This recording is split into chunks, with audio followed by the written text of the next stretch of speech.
Hello guys, welcome to my eyes. अरे कहना क्या चाहते हो? आने आने एक मिनिट। तो चलिए शुरू करते हैं। નમસ્કાર મિત્રો, આજના આપણા નવા વ્લોગમાં તમારું હાર્દિક હાર્દિક હાર્દિક સ્વાગત છે। જય શ્રી રામ।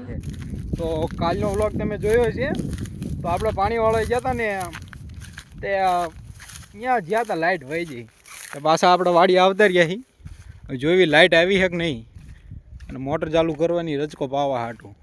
કાલે એમાં થયું એવું, મોટર ચાલુ કરીને એક ચારો પાણી વાળ્યું ને તો લાઇટ વહી ગઈ। હા, પાછા અત્યારે ટીસીએ જઈને જોવાનું છે લાઇટ છે કે નહીં। લાઇટ હોય તો મોટર ચાલુ કરવાની, નકર પછી ઘરે જવાનું। કંટાળો લેવડાવો લાઇટવાળા, ઘડીક આપે ઘડીક કાપી નાખે, શું કરવું અને અમને જ ખબર પડતી નહીં। એક જ મિનિટ હો। હેલો ગાઈઝ, સી લાઇટ જોવું પડશે હો ભાઈ, રે ના ભાઈ। એ છે હો, લાઇટ તો છે ભાઈ। इतनी खुशी मुझे લાઇટ છે ભાઈ, આપણે પાણી ચાલુ કરી દીધો હે ને વાગ્યા કેટલા ખબર હે? 1 વાગ્યા એમને લાઇટ આપી। કેટલા? બપોરના ઉનાળાના 1 વાગે એટલે લાઇટ આપી। હવે તડકાનું પાણી વાળવાનું છે આજ આપણે। હમણાં ધંધા જ આવા રહ્યા લાઇટવાળા। તમે કમ થોડીક વહેલા લાઇટ આપતો હોય ને તો સારું યાર। અમારે આ તડકાનું પાણી વાળવું પડે છે। મોટર ચાલુ કરી દીધી આપણે। હવે અહીંથી છેક જવાનું સામે ઓલા શેઠે પાછું, તો ત્યાં જઈને જોવાનું, પાછું લાઇટ ન વહી જાય ને તો પછી અહીંયા પાછું મોટર ચાલુ કરવા આવવાનું। આવા નવા ધધણા। ચાલો મળીએ હમણાં થોડી વારમાં। હા, તડકો તો જો વાગ્યા કેટલા ખબર? બપોરના 1 વાગ્યા, બપોરના 1 વાગ્યા પાણી વાળવાનું। આવા નવા લાઇટવાળાના ધંધા। તમે થોડીક વહેલા લાઇટ આપી દેતા હોય ને તો મારા બપોરે પાણી ન વાળવું પડે ભલા માણસો યાર। થોડીક તો દયા કરવા માંડી પર આમ ન હોય પછી તમે મારી નાખશો આ તડકાના। એક તો હોય કાળા ને તમે તડકાની લાઇટ આપો પાણી વાળ્યો હાવ કાળા પડી જાય। अरे मैं तो पूरा काला हो गया यार। લાઇટ તો હતી અને મોટર હોતક ચાલુ કરી દીધી અને પાણી ચાલુ થઈ ગયું છે।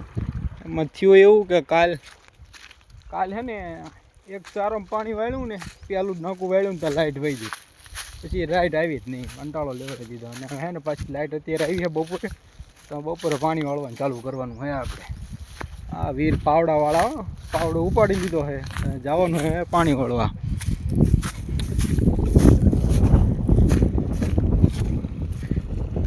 અરે આવું હે, અહીંયા પાણી ચાલુ છે ને।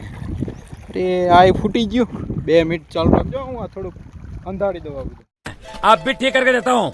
अभी मालूम पड़ा मेरे को प्रॉब्लम क्या है। स्पार्क प्लग में लोच है। ये लौटकर जी डिबरी खोलने का पाना दे मेरे को। ये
લો મિત્રો, તો આપણે મોટર ચાલુ કરી દીધી છે અને આ પાણી અહીંયા આવે છે।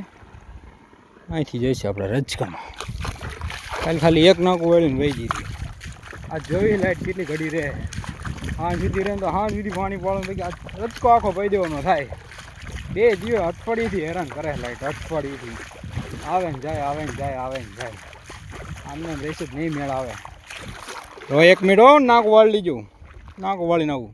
તો આપણે નાકું વાળી લીધું છે અને આ બધો રહ્યો ને રચકો, જે અહીંથી આ સામે સુધી દેખાય રહ્યો, એટલે આપણે બીનો મૂકી દીધો છે। જો આ રચકો રહ્યો ને, બી માટે મૂકી દીધો, કારણ કે હે ને પછી ઓલી વખતે જ્યારે રજકો વાવવાનું થાય ને ત્યાર પાછું બી પાછું વેચાતું લાવવું પડે, અને વેચાતું લાવવું યાર બીના ભાવ પછી એ વખતે એવા તોડી નાખે એવા હોય ને કે વાત ન પૂછાય એમ. એટલે અહીંથી આ રજકો દેખાય, અહીંથી સામે સુધી બધો આપણે બીનો મૂકી દીધો હોય. આમાં પાણી ચાલુ હોજો ભાઈ, આવું હે ફાંસિયા ચડાવીને. આમાં ખબર પડે નહીં પાણી ક્યાં પૈકું ને ચારામાં ઠેઠ જોવા આવવું પડે, ઠેઠ જોવા આવવાનું પાછું અહીંથી પાછું નાકવાળું સામે જવાનું. આવું છે ત્યારે ખેતી કરવી ભાઈ હેલી વાત નહીં લાગે, ખાલી બધું ખાલી જોવામાં સારું લાગે, બાકી ખરાબ બપોરે લાઇટ આવે તો ખરાબ બપોરે પાણી વાળવા આવવું પડે અમારે. આવો તારે ખબર પડે, બધું ખાલી બોલતા સારું લાગે. નાકું વાળ લેવા 1 જ મિનિટ. તો પરમ દિવસે આપણે એક વ્લોગ મૂક્યો હતો, એમાં એક ભાઈની કોમેન્ટ આવી હતી કે ભાઈ કે ઘઉં મોકલાવો. તો ભાઈ ઘઉંમાં એવું થયું ખબર છે તમને કે આપણે હે ને ઘઉં વાયા હતા 5 વીઘાના, પણ આપણે વાવવામાં થઈ ગયું હતું મોડું, કારણ કે હું ભાઈ ગયો હતો તૈયારી કરવા, અહીંયાથી પાછો આવ્યો ને તો વાવવામાં મહિના જેવું મોડું થઈ ગયું હતું. તો ઘઉં હે ને આપણે થયા નથી, આપણા ઘરના ખાય એટલે તો માંડ થયા હે. એમાંથી તમે એમ કે મને આપો જમ આમાં ઘઉં દેવા હતા. ઘઉં બહુ મોડા હોય ને તો એમાં થયું એવું કે કાસા વળી ગયા, દાણા જ નહોતા થયા. કટર આવ્યું ને તો કટરનું ભાડું મને માથે પડ્યું, એવી રીતનું હતું આમાં. એટલે ભાઈ ઘઉં હે ને તમારે જોતું હોય તો આપણી પાસેથી લઈ જાઓ, તમતા એમ તો પીડા હે હજુ પોરના, તમારે જોઈને તો લઈ જાઓ. અને આ ઘડિયા વડિયા નાકા ભરી રહ્યા, 1 જ મિનિટ હું નાખું વાળું.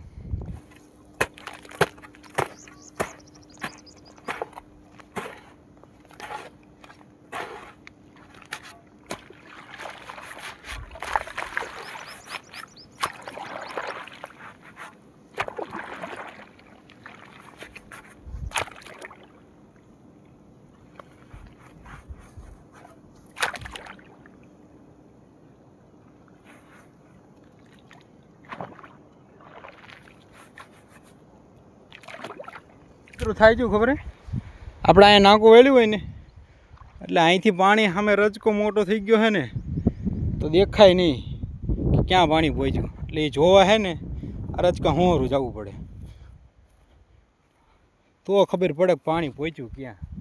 અને અહીંથી આવવામાં અત્યારે ગરમ તડકાનું એવું લાગે છે ને પગમાં, વાત ન પૂછો એમ ધગધગતું ગરમ એની લાળ મારે. અહીંયાથી છેક સામે ત્યાં જોવા આવવાનું કે પાણી પહોંચ્યું કે નહીં. આમાં મોટા રજકામાં ખબર ન પડે પાણી પહોંચ્યું કે ન પહોંચ્યું એમ. હજી પાણી અહીંયા પહોંચ્યું જ નથી, અડધા ચારે પહોંચ્યું લાગે.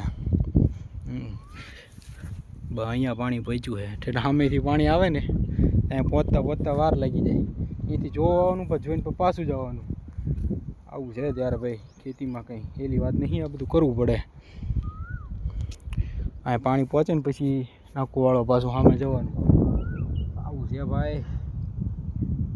અને ખેતી કરતાં વ્લોગ બનાવી છે, તો વ્લોગ સારો લાગતો હોય તો લાઈક કરો, કોમેન્ટ કરો અને ચેનલને સબસ્ક્રાઈબ કરવાનું ભૂલતા નહીં. મિત્રો મેં કીધું હતું ને તમને કે લાઇટ વહી જાય છે એટલે પાછો ડખો થાય છે. જો લાઇટ વહી જાય, એક તો એમને આપી ખાલી 10 મિનિટ લાઇટ, તો ખાલી 4-5 ચારા પીધા ને તો પાછી લાઇટ એમને કાપી નાખી. પછી લાઇટ આવતા લગીને રાહ જોવે નહીં અમારા ખરા તડકે તમારી, તેમ ક્યારે લાઇટ આપો એમ. કંઈક તો થોડુંક કંઈક તો સમજો. પછી આવું ન હોય યાર, આ લાઇટ વહી જાય અમારે શું કરવાનું યાર. પાછું મારે ઘરે જવાનું થાય છે, હજી જમવાનું બાકી, બપોરના વાગ્યા 2, ઘરે જઈને પછી જમીન પર પાછું આવે તડકાનું. આવું છે ભાઈ, ચાલુ નથી આ બધું. હાલો તારે હવે ઘર ભીગી ના આવી. અને જો હમણાં લાઇટ આવશે ને ફોન આવશે ઓલા કાકાનો તો પાછા આવશું, તો જોઈશું પાણી વાળશું, નકર પાછા વહી જઈશું ઘરે. તો જો ખાલી 1, 2, 3, 4, 5, 6 ચારા પાયા હતા. ખાલી કેટલા 6 ચારા પાયા ને તો પાછી લાઈટ વહી ગઈ. શું કરવું કાંઈ ખબર જ નહીં પડતી. હાલો આવું તડકાનું આપણે રહેવું નથી, આપણે જવું ઘરે ને મળીએ હમણાં થોડી વારમાં. લાઇટ આવે તો પાછું આવશું. બાકી જય શ્રી રામ.